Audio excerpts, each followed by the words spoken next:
over so we can take off our gloves, throw on our sunglasses, and get ready for a very exciting time together, bringing back summer with the Toronto Zoo. My name is Jesse. Welcome in, everybody. If you're new to us at Exploring by the Seat of Your Pants, we are all about bringing conservation, adventure, and science into classrooms around the world. And I'm so thrilled you're joining us today for Earth Day. Happy Earth Day, everybody, as we get to hang out with our favorite friends at the Toronto Zoo. So today, as I noted, we're going to be joining Mary Ellen to talk about all the amazing things that animals do to get ready for summer. It gets hot. It gets warm. It's a crazy time. It's our favorite time. I think pretty much everyone, if we had to pick a favorite season, we would choose summer. And that is true for a lot of animals as well. By the way, I'm laughing at the fact that we've had a second class join us live, and they're so confused probably why I'm wearing sunglasses. It keeps it fun for me. So I'm going to turn you over to Mary Ellen in a minute to walk through all the amazing creatures at the zoo, what they do to get ready for summer. And thank you all so much for being here on a special Earth Day. So without further ado, Mary Ellen, nice to see you again. Welcome back. Hello, thank you so much. Hello, everyone, and welcome to the Toronto Zoo. We are so excited to have you joining us here today. We're actually just in the background right now, getting our animal friends out and ready for us to be up close and meet and learn all about today. First off, though, as usual, I'm going to have Jesse bring up our land acknowledgement here for us before we get our program started today. So we would just like to acknowledge that the land that we are on is the traditional territory of many nations, including the Mississauga of the Credit, the Anishinaabe, the Chippewa, the Haudenosaunee, and the Wendat peoples, and is now home to many diverse First Nations, Inuit, and Métis peoples. We would also like to acknowledge that Toronto is covered by Treaty 13 with the Mississaugas of the Credit and the Williams Treaty signed with multiple Mississauga and Chippewa bands. Thank you so much, Jesse. All right, everyone. So we're going to get started today, and happy Earth Day to everyone. Jesse and I, a few moments ago, were just talking about how great it is to be here on Earth Day together and learn all about these incredible species around us. And we're going to be learning about some species today that sort of have a bad rap out there. But honestly, they are a fantastic animal, and we should get to love and learn more about them. And so that's exactly what we're going to be doing today. So our topic today is learning about animals and how they change and adapt for different seasons around us. Now, if you're a longtime watcher of our videos here with Exploring by the Seat of Your Pants and the Toronto Zoo, we actually did a few months ago, I believe it was in November of 2023, a part 1 of this series. So if you haven't watched that, I encourage you to head back over on YouTube and watch that after this, where we learn about how all of our animals are preparing for the winter.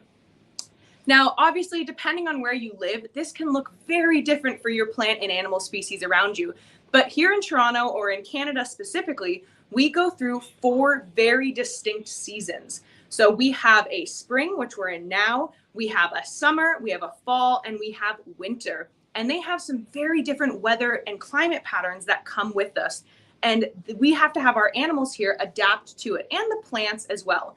If you come to Canada or in Toronto in the fall or winter time, it looks very different than the summer. I like to say that everything in the world around us right now is starting to get its green back. And it happens about this time of year where all of our plants and our animals are coming back out and sort of circulating around, and everything looks like it's full of life again. We've been through a very kind of cold and rainy winter here, so it hasn't been a true Canadian winter for us in Toronto, but it has been very rainy and gray for several months. So it's nice to have the sunshine come back out and we start to adapt to it. Now, animals and plants that we see out in nature aren't the only ones that have to adapt. Humans do as well. So you might notice that people stop wearing a lot of sweaters. This might be the last kind of week for sweater wearers out there. As we start to transition into wearing more t-shirts or shorts, you might see people eating more ice cream or popsicles, having iced coffee instead of hot coffee. These are all different changes that we see around us to help us prepare for that warmer weather. So animals and plants can go through this too. We see it as a behavioral change. So something that you're actively thinking and changing what you're doing in order to make that change in your life, or a physical change. So something your body kind of does just on its own to help you adapt for that warmer weather. Now we see this in all different plant and animal species out there in the world.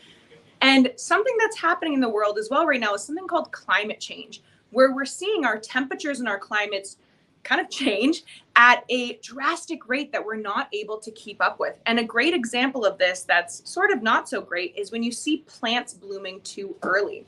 So if you go outside and you take a look at all, maybe there's tulips or wildflowers outside, there's a lot of places in the world.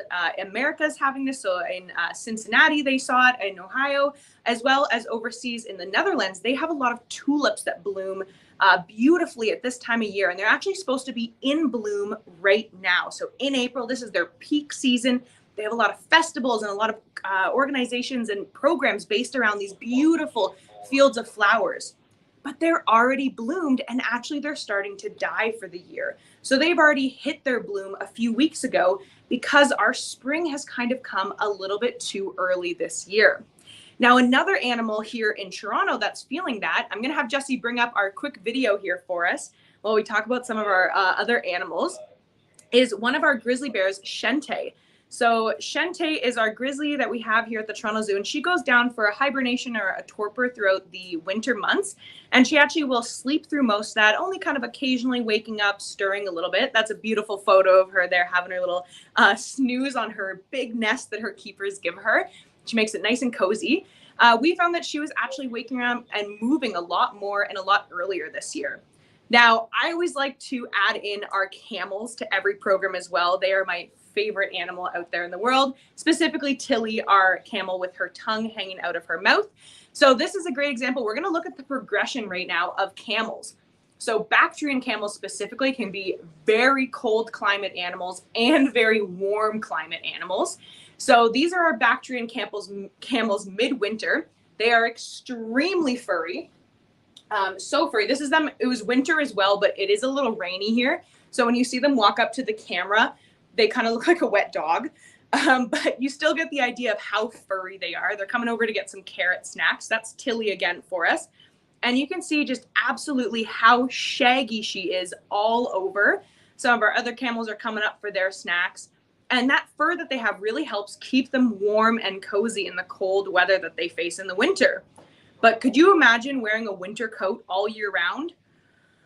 Whew, I don't think I could do it. I can barely stand being in a sweater right now. I'm currently in a building that houses a lot of reptiles, so it is a little bit warmer in here, and I am already starting to feel it. I'm a cold weather person at heart. So our animals have to go through that physical adaptation or physical change in order to prepare for the summer months. And something we see our camels do is they will shed their fur in massive clumps. It comes off of them at a ridiculous size and speed. It's quite funny, actually, and they go through kind of an interesting naked patch for a while. So this is an example. These are our camels kind of in early spring. So you can see their fur is a lot more kind of compact, and it's starting to shed off of their body. Jesse, if you want, I think I might have made this clip a little bit too long for us here. If you want to skip forward, if you're able to, just a couple slides to the still photos of our camels, that would be great. There we go. So this is an example of our camels in the summertime, and you can see that they've lost a lot of that fur around them, and they kind of actually have more of a naked skin with just a light layer of fluff on them. And it sort of falls off of them in patches. Now, this is really cool, though, because we're able to collect this fur up off of the ground. And in other countries in the world, they can actually use the fur. And I have an example of it here. It kind of comes off in patches like this. It's very thick and dense, and they're able to use it, and they can spin it into wool and actually make clothing and other textiles to help everyone in their everyday lives, which is really cool. Here at the zoo, though, we just collect it up, and we can use it for biofacts. You can see it's kind of matted off, and it just kind of falls off in big chunks for them. And they've got lots of other cool adaptations as well to help them survive in the summer. Obviously, their humps, like their backpacks on their back everywhere they go, full of a fat reserve. So in hotter climates or areas where they might have less access to food, they're able to have that ongoing snack with them everywhere they go to make sure that they can survive. They also have super long eyelashes to help keep dust and wind out of their eyes in the summertime. And their feet also change texture to help them be able to walk on the more uneven ground. Now I'm going to grab one more biofact here for us from the sidelines. And this might be another one that you see often is if you've seen caribou or reindeer, a big seasonal change that they go through is they actually shed their antlers. Now, I know we have a couple of classes on with us and we have people watching on YouTube. So Jesse, we're going to throw a question out to the audience. Why do we think they shed their antlers? Does anyone know why?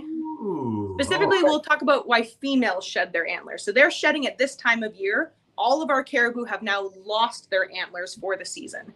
So why are they shedding them? Why are we able to pick them up right now? Well, Ms. Avila and Ms. Ramos' class, welcome in Miami, which is, you guys don't even have a winter. You're so lucky down there. If you guys want to chime in, I can come to you live in a second if you want to unmute your mics. YouTubers on our channel and the Toronto Zoo channel, if you guys want to chime in as well, please do feel free. But Ms. Ramos' class, your mic's on. Why do they shed their antlers? Do we think we have a thought? Hey, guys. Why do they shed? Answer the question. I think because I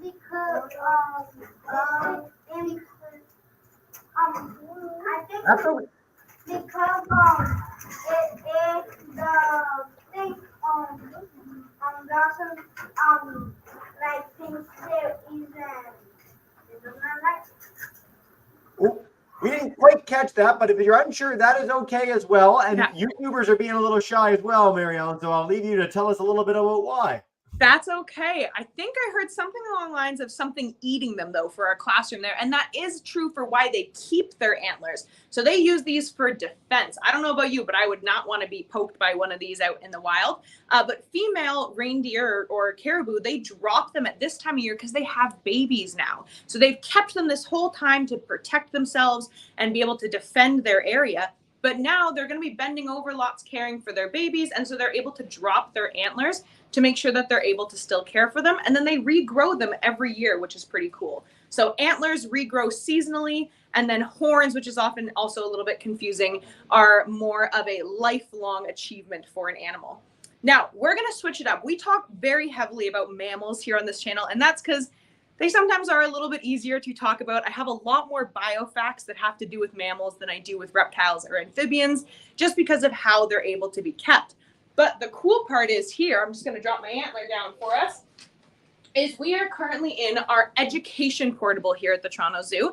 And in this portable house a wonderful array of snakes and other reptile species that we can get up close and look at. So what I'm going to do is I'm going to turn my camera around on us here, and we are going to get to meet some wonderful snake species and learn about what happens to them when they're getting ready for the summer.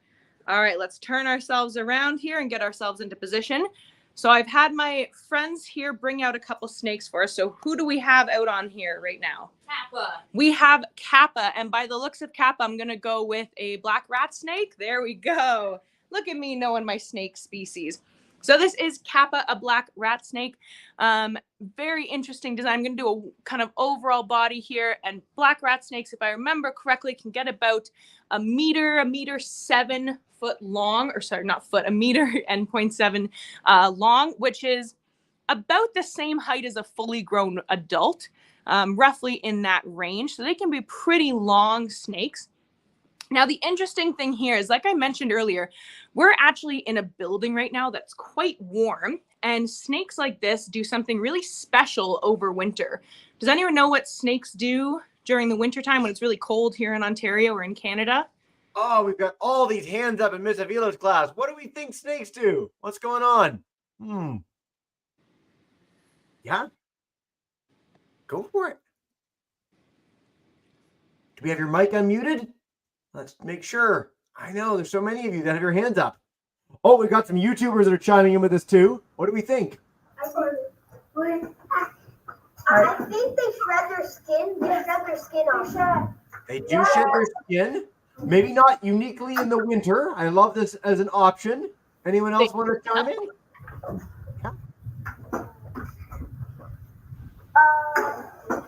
What is different than shed their skin? What is? Oh, I heard it. Yes, hibernate. This is what our YouTubers are saying too. Is this correct, Mary Ellen? It is indeed. Yeah. So a lot of snakes here in Ontario or in cold weather areas in the world, they'll go through a hibernation or a brumation as well, is what it can be called for snakes. And that's when they're able to kind of slow down their lifestyle, their heartbeat, their breathing, and they go into a longer slumber or sleep where they're less active. And they also usually stop eating during this time. And it's a really important process for them to avoid being out in the colder weather.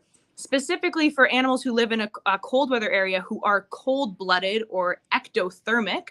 That means that the outside world, so the temperature and kind of climate around them, helps to control their body temperature. And if it's really cold outside, they're going to get super cold. So snakes will go underground and they will rest for those colder months. And underground is a more constant temperature than above ground. So it's a safer spot for them to be. But this is the time of the year where they're all waking up and they're starting to be super active. But interestingly enough, we keep our snakes here.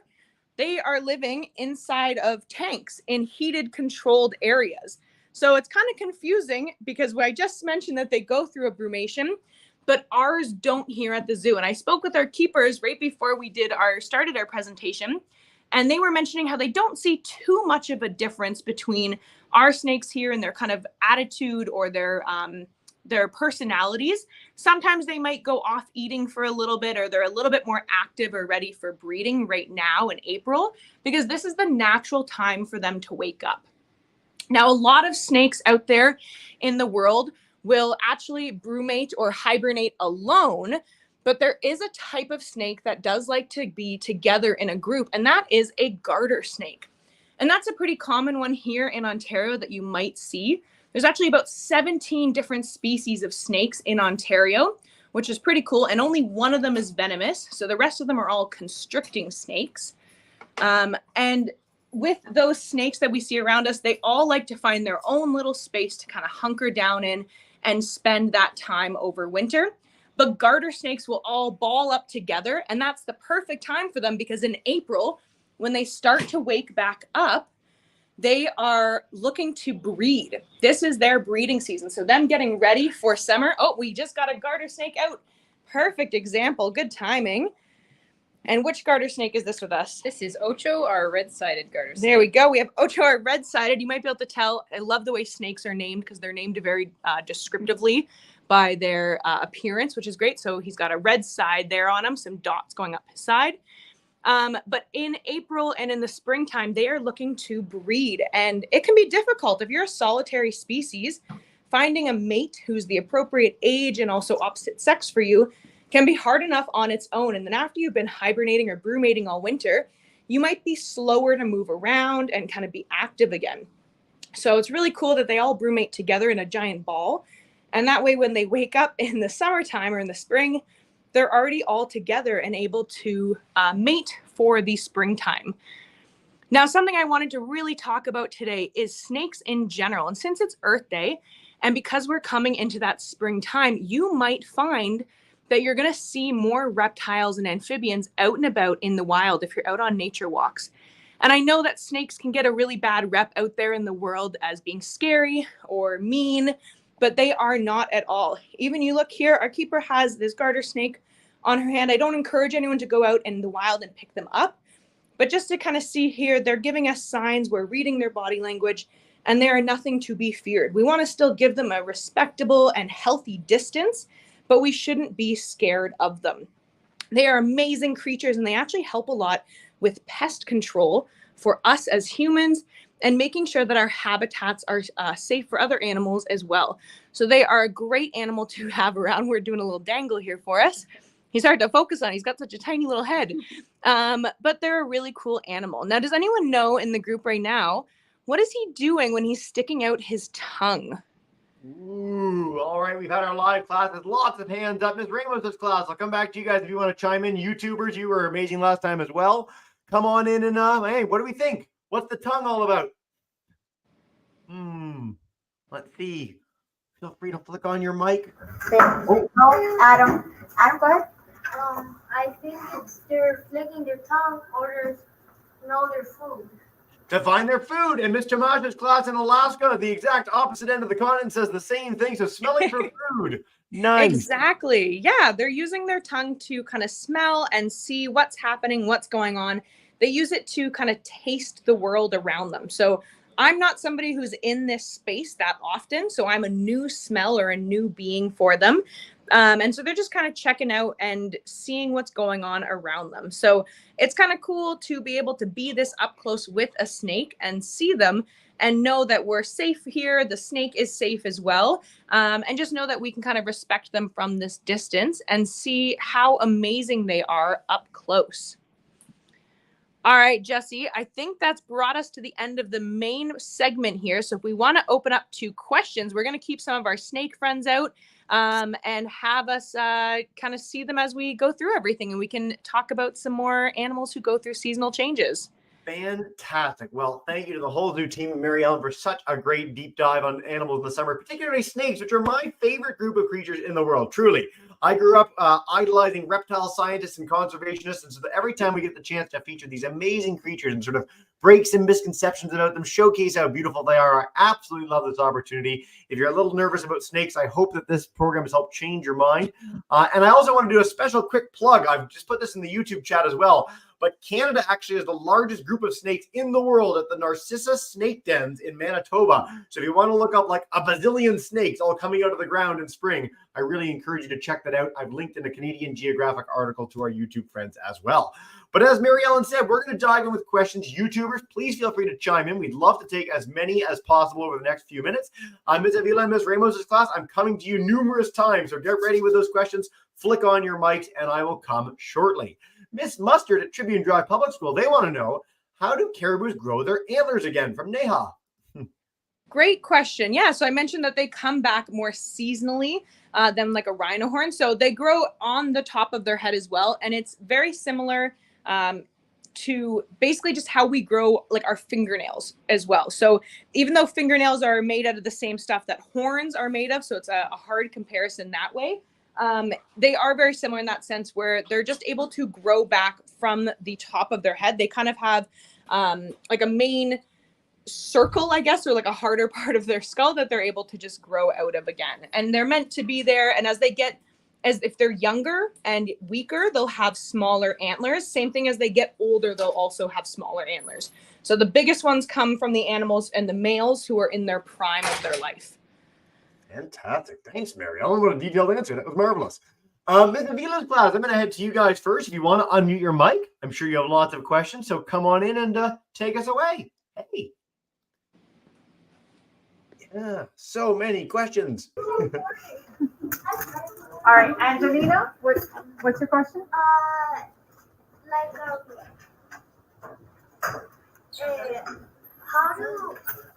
How do some snakes how do snakes hibernate?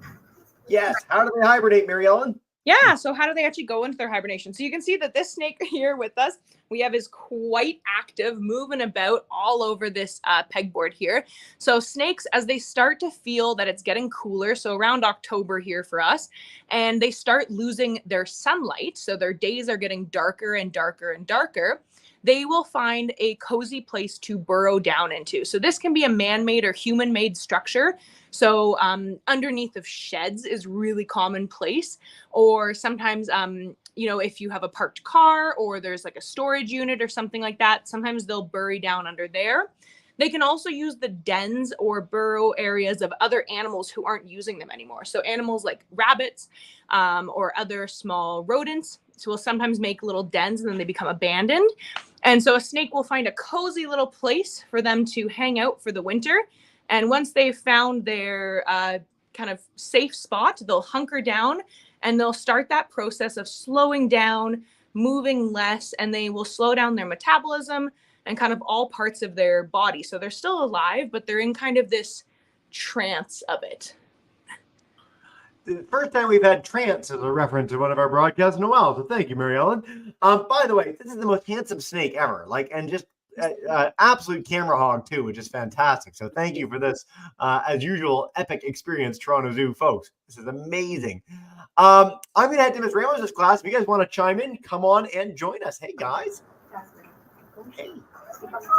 Are snakes mammals? Snakes mammals. What group are they in, Mary Ellen? Good question. So snakes are part of the group of reptiles, and we know this for a couple reasons. So when you're categorized into mammal, reptile, bird, amphibian, fish, you have to fit a bunch of different characteristics. So as mammals, we have fur or hair, we're warm-blooded or endothermic, and we drink milk.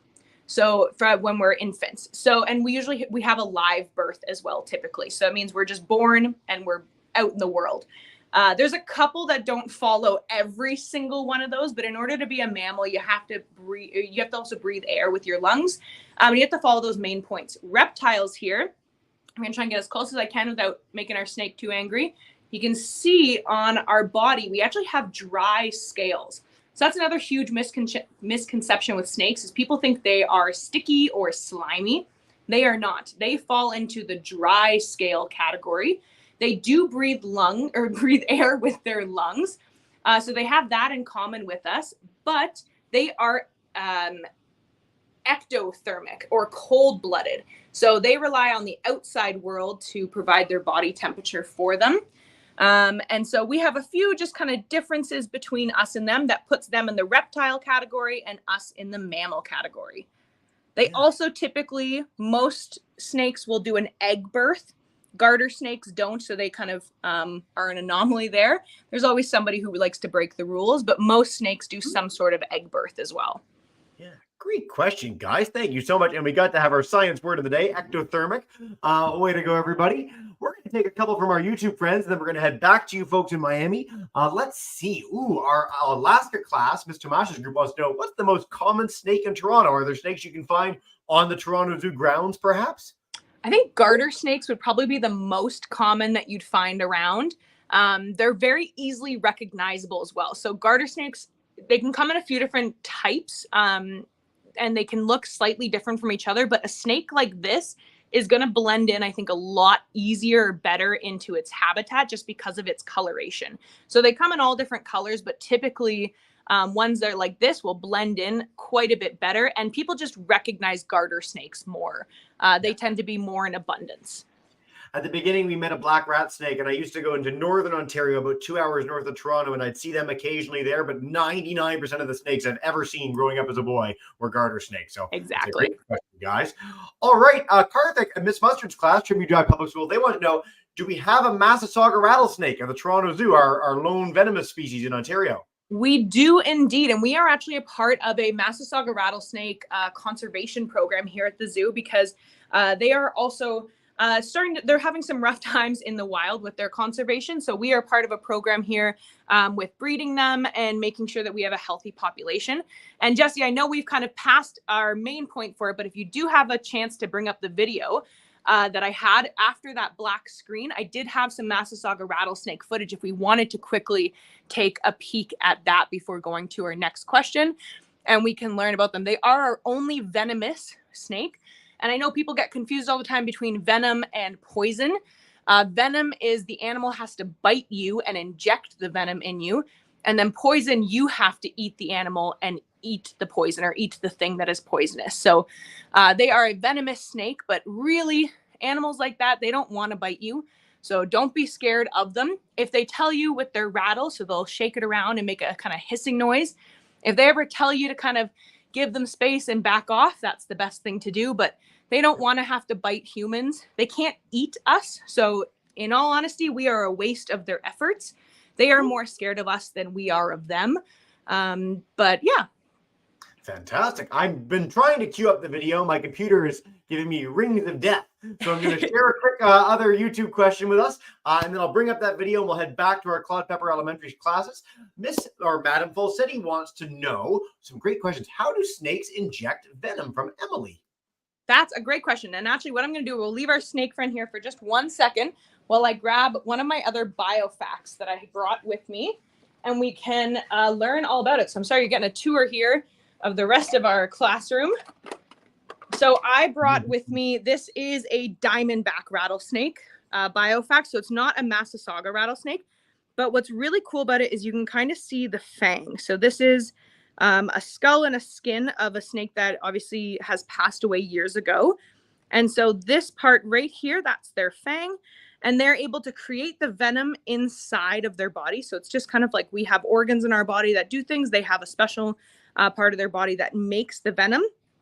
And right when they bite in, sometimes it can change depending on where their fangs are exactly in their mouth, but they make an impact or a bite into skin. and they're able to inject the venom through that bite from that tooth as well. And snake venom changes depending on what the snake is. It can do different things to the thing that they've bitten. So sometimes it is more like it makes them stop moving. Sometimes it stops the heartbeat. Sometimes it changes your blood. So every snake kind of has their own method to how their bite works, but they all work in the same way. It's for them to find their prey, and they don't like to bite things that they can't then eat. So again, it's kind of a waste for them. They don't want to put all the effort into making the venom and having that to then waste it on something that they can't eat, and now they're unprotected. The big thing about them is other animals know that their bite is not friendly, and so they don't want to go near a rattlesnake or any other venomous snake because they don't want that chance of being bitten. So if they waste their bite on something they can't eat, then that leaves them unprotected as well until they're able to have more venom made inside of them. Fantastic. Geez, that was an incredible biofact to bring up. Thanks for that, Mary Ellen. And I got the video working too, so you can all see a Masa Saga rattlesnake up close and personal. Perfect. Here. And as we do that, as we show this clip to everybody, I will get underway with our live classes yet again. Miss Avila's class, if you guys want to come back in and take us away, you are good to go. Hey, guys. Hi. How many years do they have until they die? Ooh, So how long do they live? Yeah. Fantastic. Yeah, how long to live? So it depends on the snake itself. There's not one great answer for all of them. They can range in age, but usually in their 20s or so, some into their teens. That all depends though. In the wild, they have a lot more to kind of contend with, and that can alter their ability to survive. At the zoo, they do have vet care here. They have a wonderful keeping staff who make sure that they're eating and having everything that they need here as well. So that's part of living at the zoo as a species here. They do have access to that vet care and that extra kind of help that they wouldn't have in the wild. So that can be a little bit harder for them. And that just really helps, especially if they're younger. It's a lot harder out there for baby animals than it is for the adults because they're so much smaller than everybody else.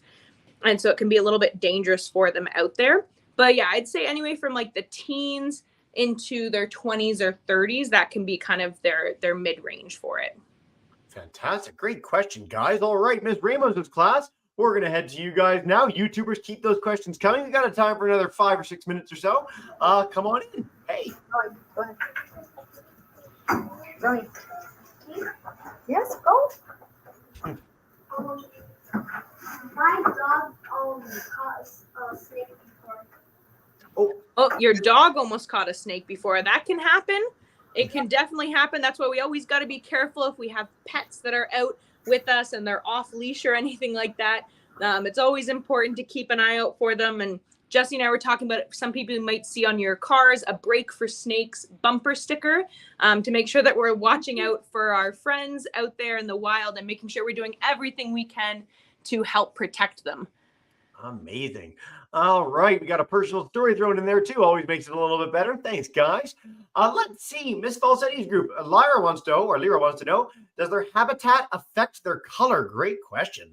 Ooh, definitely it does. So I'm going to turn here really quickly and just look inside of one of their tanks. Now, this is obviously a simulated one that we have here in the zoo, but their coloration can definitely be affected by where they live. So the snakes that we have here in Ontario are a lot of mix of different shades of brown and occasionally maybe some green or some darker shades. And that's because a lot of our habitats look like this. They're very kind of soil based, maybe some foliage, lots of leaves here. We lose a lot of leaves in the fall time from our trees, and that covers the ground as well. So you see a lot of darker kind of camouflagey type snakes. Now, the only time that you really see anything that's brighter or different in color is snakes that live in the trees or an arboreal species. That's what they're called. Like we have an emerald tree boa and a green tree python. They're both green snakes. We have them in our Australasia section of the zoo.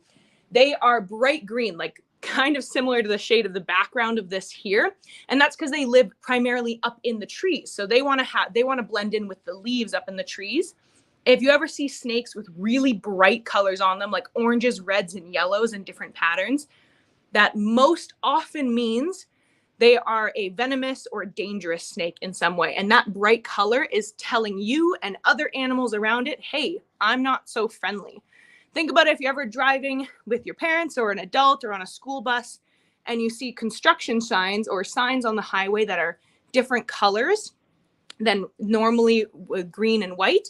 That's to catch our attention and tell us something's coming up. So construction signs are usually orange and yellow so that they get our attention, and snakes do the same thing. If they're super bright in color, it's because they don't want to blend in. They're trying to tell you, hey, I'm here. You should watch out for me. It's a great analogy. Thanks, Marielle. That was marvelous. We're going to take one more question. I know we could talk about snakes and summer animals all day long. You guys have been an amazing audience today. I do want to note torontozoo.com has so much more if you want to explore the zoo in person. Check out their amazing conservation and education programs and more. But we're going to wrap up with one more from Neha, who's asking so many great questions. What are snake predators? What eats snakes? Great question. So there's a couple things out there, definitely. Birds can be a snake predator. When they are babies as well, pretty much anything could be a snake predator, anything really bigger than them. But honestly, humans are a huge snake predator. So we were talking about earlier that a lot of people out there in the world are scared of snakes. And so when they see snakes in general, unfortunately, they will initiate pest control or just try and vacate them or get rid of them off their property. And they also have a lot of road mortalities as well. So snakes, like we mentioned, are a cold-blooded species. So they like to seek out warm places for them to warm their bodies and also help them digest their own meals. And nothing is cozier or warmer than a road on a hot summer's day. And unfortunately, they don't really understand what cars are. They didn't invent them, not really useful to them in any way. But they will lie on roadways to heat up and warm themselves from eating, and they will actually get hit by cars, unfortunately. So the best thing that we can do to help snakes is make sure we're watching out for them if we're driving. And I know a lot of our school groups, you probably aren't driving yet, but we can educate our adults in our life who are driving around us. And then also, if we do see snakes and we don't want them in our house, instead of just getting rid of them ourselves, we can call in professionals to relocate the snake.